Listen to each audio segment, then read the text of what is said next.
What happens when a country music icon steps into the high-pressure world of daytime talk shows and refuses to back down during a fiery exchange with one of television's most opinionated hosts? The result is a dramatic face-off that left the live audience stunned and the entire studio in chaos. But before we dive into the full story of what unfolded, be sure to hit that subscribe button and drop your thoughts in the comments below. Do you support stars who stand firm on live TV? Blake Shelton arrived on the set of The View that morning with his signature swagger, tipping his cowboy hat to the cheering crowd. He was there to promote his new album and upcoming tour dates, a typical publicity appearance. But Joy Behar clearly had something else in mind. Well. Look who decided to show up. She greeted him with her famously sharp smile as Blake settled into his seat. Known as a voice of rural America, or, as Joy hinted, a very specific part of it, Blake returned the smile, though his eyes narrowed. Good morning to you too, Joy. Always a treat to be here with you fine ladies. Joy didn't skip a beat. Let's skip the sweet talk, Blake, she replied, leaning forward. Let's discuss your comments about small-town values. It sounds like you believe living in a small town somehow makes someone more moral or patriotic than the rest of us living in cities. The other hosts exchanged awkward glances, sensing trouble brewing. Whoopi Goldberg tried to shift the tone gently, but Joy pressed on. I never said that, Joy, Blake answered, his southern accent becoming more distinct. What I said was, small towns teach certain values, like helping each other, being part of a community, and working hard. I never claimed that made anyone better than someone else. Joy dismissed his explanation with a wave of her hand. Come on. That's exactly what you were hinting at. You country artists love calling yourselves real Americans. So what does that make us? Fake? She challenged. We're just as American as you are, Blake. Blake's jaw tightened, but he stayed calm. Joy, I think you're putting words in my mouth. I respect everyone, from New York City to towns with a few thousand people. Do you really? Joy shot back, her tone rising. Because your music and your image are all about this idea that real America is out there in the heartland, and places like where I grew up don't count. The audience fell silent, picking up on the tension. Sarah Haynes tried to steer the conversation back to Blake's music, but Joy wasn't finished. What really bothers me about this small-town pride narrative, she said, gesturing emphatically, is that you sit here judging the rest of us while making millions off songs about dirt roads and pickup trucks. You've been living in Hollywood and Nashville for years, she continued. When's the last time you actually lived in one of these small towns you keep singing about? For the first time, Blake's relaxed energy shifted. His posture straightened, and his expression turned serious. Joy, I live in Nashville now, yes. But I was raised in Ada, Oklahoma, population 12,000. My dad worked in construction. My mom ran a beauty shop. I know what it's like to grow up in a place where everyone knows everyone. And now you're worth hundreds of millions, Joy shot back. You own multiple mansions, fly private, yet you still play the common man role. Doesn't that seem a little dishonest? Blake's well-known smile finally faded. Just because someone becomes successful doesn't mean they forget their roots. I've been lucky, yes. But that doesn't erase who I am or where I came from. And I'm proud of my background. Proud enough to cash in on it, Joy replied sharply. Your entire image is built on this fantasy of humble country life versus big city elitism. It's dividing people, Blake. And frankly, it's getting old. The tension in the studio was unbearable now. Whoopi tried once more to shift gears, but it was clear Blake was done playing along. Cash in on it? Blake echoed, his voice rising for the first time. Joy, I write and sing about my life and the people I've known. That's not selling out. That's called being real. And if you can't see the difference, maybe that says more about you than it does about me. Joy's eyes narrowed. Real? Give me a break, Blake. You're as real as a $3 bill. You're a product, just like every other country singer built by Nashville. The crowd gasped audibly. Even the other hosts looked uncomfortable, realizing things had gone far beyond normal daytime drama. Blake stood slowly, his tall frame towering over the panel. You know what, Joy? He said. I've sat here and listened to your jabs because I respect this show, and most of the people on it. But I won't just sit here and let you question my character and values. Oh, did I hit a nerve? Joy taunted, clearly pleased with the reaction she was drawing. The truth stings, doesn't it, Blake? He looked directly at her, his voice steady but cold. The truth is, Joy, you've spent years behind this desk throwing insults at people, tearing them down, making ugly comments about anyone who doesn't share your views, and you call that entertainment. Joy's face flushed. I call it honesty, she snapped. Something you might want to try for once. Blake shook his head slowly. Honesty would mean admitting you had already made up your mind about me before I even walked on this set. You don't want a conversation, Joy. You want a fight. Maybe I do. Joy shot back, not backing down. Maybe it's time someone finally called you out. The entire studio was humming with tension. Cameras kept rolling as the clash reached an intensity no one had expected. Blake looked down at her with a mix of frustration and disappointment. You want to call me out? Fine. Let's be real. You sit here every day judging people you've never met, making comments about towns you've never set foot in, acting like the folks who live in small towns don't count. Joy leaned back in her chair, folding her arms. I never said they don't count.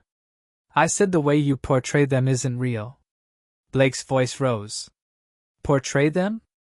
I don't make this stuff up, Joy. I lived it. I grew up in a place where, when someone's barn burned down, 20 neighbors showed up to help rebuild it. Where, when someone got sick, the whole town pitched in. That's not a fantasy. That's the truth. Oh, spare me the postcard version. Joy cut in. Small towns have plenty of problems too. Poverty, drug addiction, close-minded attitudes. But you don't sing about that, do you? You only talk about the pretty parts. Blake's hands clenched at his sides, clearly holding back his temper. You think I'm blind to the tough parts? My hometown's had its share of struggles. Factories closing, young people leaving because there aren't enough jobs. I've watched families lose everything. But even through that, people still take care of each other.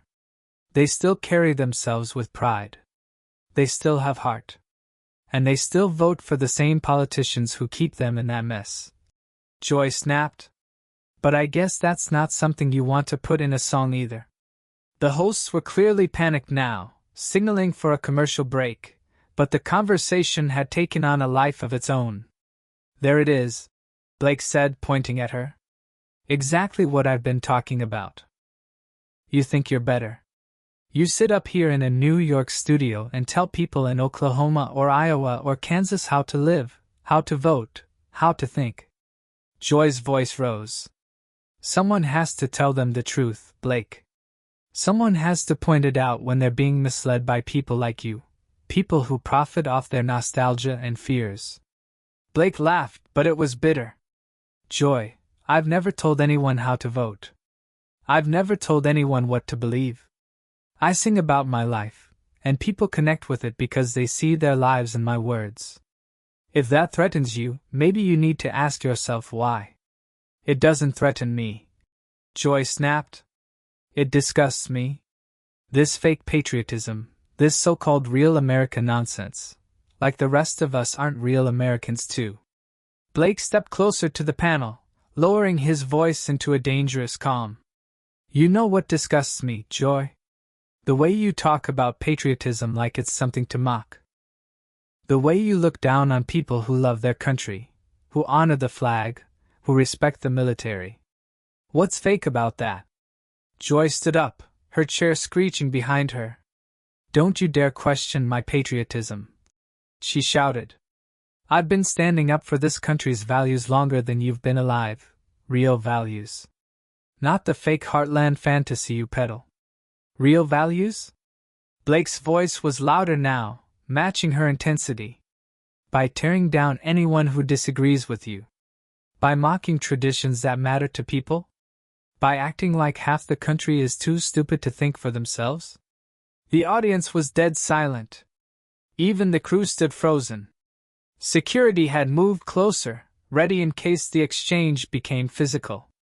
I don't think they're stupid, Joy said through clenched teeth. I think they're being lied to, by people like you who tell them their problems are someone else's fault. Blake shook his head. Joy, I don't blame anyone in my songs. I sing about working hard, about family, about loving the little things in life. If that's controversial to you, then maybe you're the one with the problem. Oh, the little things, Joy said, dripping with sarcasm. Like sitting on your porch with a beer while the world crumbles around you. Blake's face went red with anger. You know what? You're right. I do like sitting on my porch with a beer. And you know why?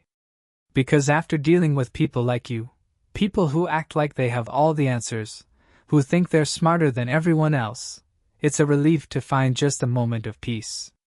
Joy let out a harsh laugh. Peace? That's what you're calling it now. I call it ignorance. I call it contentment. Blake fired back. Something you clearly don't understand. You're so angry all the time, so busy pointing fingers, that you've forgotten what it means to just be happy. Happy? Joy's voice cracked with emotion. How can anyone be happy when there's so much injustice happening around us? How can you just sit there, singing your little songs, while people are out there suffering? Blake's expression changed. His anger faded into something closer to pity. Joy, people have been struggling forever. And you know what's helped them survive through all of it? Community. Faith. Hope. Love.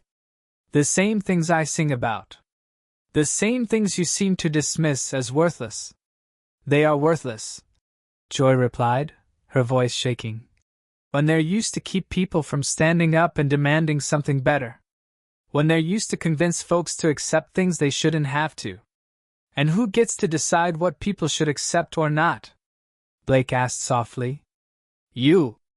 The media? Politicians? Or maybe people can think for themselves. Joy slammed her palm on the table. Not when they're being misled by millionaire celebrities pretending to be just like them. Blake stood still, staring at her. His face was unreadable. Then, without saying a word, he slowly removed his cowboy hat and held it in front of him. You know what, Joy? He said calmly. You're right about one thing. I am a millionaire. My life today doesn't look like it did growing up. But here's where you're dead wrong. He gently placed the hat on the table. I've never pretended to be anything I'm not.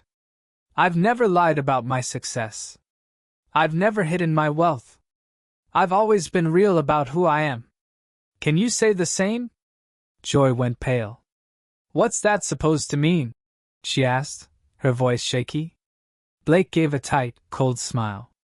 It means before you start preaching to others about authenticity, maybe you should look in the mirror first. The studio fell uncomfortably quiet. Joy's expression shifted between shock, anger, and disbelief, before settling on pure rage. How dare you? She whispered, her voice trembling. How dare you come on my show and attack me like that? Blake picked up his hat again and placed it back on his head with slow, deliberate ease. Joy, he said, this isn't your show. It's The View. And I'm not attacking you personally, I'm simply responding to your personal attacks on me. You think you're clever, don't you? Joy snapped, her voice rising. Walking in here with your little charm and cowboy act. Let me tell you something, cowboy. I've been in this industry longer than you've been wearing that hat. Blake raised an eyebrow. This industry? You mean show business? Because last I checked, we're both entertainers, Joy. The only difference is, I don't pretend my work is more meaningful than anyone else's. Joy straightened her back and raised her voice. My work informs people, Blake. I help them understand the world. What do you do? You help them run away from it. And what's wrong with that? Blake asked, keeping his voice calm as hers grew louder. What's wrong with giving folks a few minutes of peace? What's wrong with helping them escape their struggles for a while? Joy let out a bitter laugh. Because while they're off daydreaming, those problems are only getting worse. While they're lost in your songs about some make-believe good old days, the world is leaving them behind. Blake shook his head slowly. Joy, you talk a lot about informing and educating people. But all I've seen you do today is try to tear me down. Is that what you call education? Is that helping people see the world more clearly? I'm helping them see that people like you are selling them lies, Joy said firmly. Lies that keep them stuck. That stop them from wanting the real change they deserve. Blake's tone sharpened. And what change is that, Joy? What exactly do you think I'm stopping people from asking for? Joy flung her arms in frustration. Better jobs. Affordable healthcare. Real education for their kids. But instead of fighting for those things, they're lulled to sleep by your fantasy of a world that never existed. Blake studied her face for a long moment, his voice low and steady. You know what I think, Joy? I think you're angry because people find comfort in things that don't come from you. You're mad that, even with all your talking and preaching, they still choose a simple song over your speeches. Joy's face turned bright red. That's not what this is about, isn't it? Blake interrupted. You can't stand that people find happiness in something you don't control. You can't handle that someone like me, someone you look down on, can connect with folks in a way you never could. You don't connect with them. Joy snapped. You use them. You fill their heads with fairy tales about how great things used to be, so they won't notice how bad things are right now. Blake laughed, sharp, bitter. Joy, I've never once said the past was better. I've never told people to live in the past. I sing about appreciating what you have. Loving your family. Enjoying the moment. If that's manipulation, I guess I'm guilty. You are guilty. Joy shot back, her voice breaking slightly. You're guilty of convincing people to settle for less than they deserve. Blake stared at her for a moment, then slowly turned and began walking toward the edge of the set. You know what, Joy? I came here today to talk about music. To have a respectful conversation. But it's clear you had something else planned. Where are you going? Joy demanded. We're not finished. Blake paused and looked over his shoulder. Yes, we are. Because this isn't a conversation. You're not interested in understanding anything, just attacking everything. I want to talk about truth, Blake, Joy said, her voice rising again. I want to talk about your responsibility as someone with influence. Blake turned back, shaking his head. My responsibility? Joy, my responsibility is to the people who support me, the fans who buy my music and come to my shows. My job is to be honest about who I am and what I believe in. I don't owe you or anyone else an apology for that. You do owe the American people the truth, Joy shouted, completely losing her composure. You owe it to them to stop feeding them this small-town fairy tale. You owe it to them to stop acting like ignorance is some kind of virtue. Blake's face hardened. And there it is again. You just called millions of Americans ignorant. People who live in small towns. People who work hard, raise their families, and try to live decent lives. You just insulted all of them. I didn't mean that. Joy stammered, but her voice wasn't as firm now. Yes, you did, Blake said firmly. You said it. And that says everything I need to know about what you really think of the people I represent, and what your idea of truth and education actually means. The producers were desperately signaling for a commercial break, but the moment had gone too far to control. Just walk away then, Joy shouted as Blake continued toward the exit. You can't just leave when someone challenges your beliefs. Blake turned back one last time. Joy, you didn't challenge my beliefs. You insulted me. You insulted my fans. You insulted millions of Americans just because they see the world differently than you. That's not a challenge, that's just plain disrespect. The truth is disrespectful sometimes. Joy fired back, defiant even now. Blake nodded slowly. You're right. The truth can be hard. And the truth is, this show used to be a place for people with different opinions to sit down and actually talk. Now it's just a platform for one viewpoint yelling over all the others. Without another word, Blake Shelton walked off the view set, leaving Joy Behar standing behind the panel, her face flushed with a mix of fury and embarrassment. The audience sat frozen in stunned silence as cameras continued to roll, capturing what would become one of the most unforgettable moments in daytime TV history. Security quietly moved in to maintain order, while producers scrambled behind the scenes to figure out how to continue the rest of the broadcast. Though the entire encounter had lasted less than 20 minutes, it was destined to be talked about for years. So, what's your take on this fiery clash between Blake Shelton and Joy Behar? Was Blake right to walk off, or should he have stayed to defend his views even further? Share your thoughts in the comments, and don't forget to subscribe for more wild moments from the world of entertainment.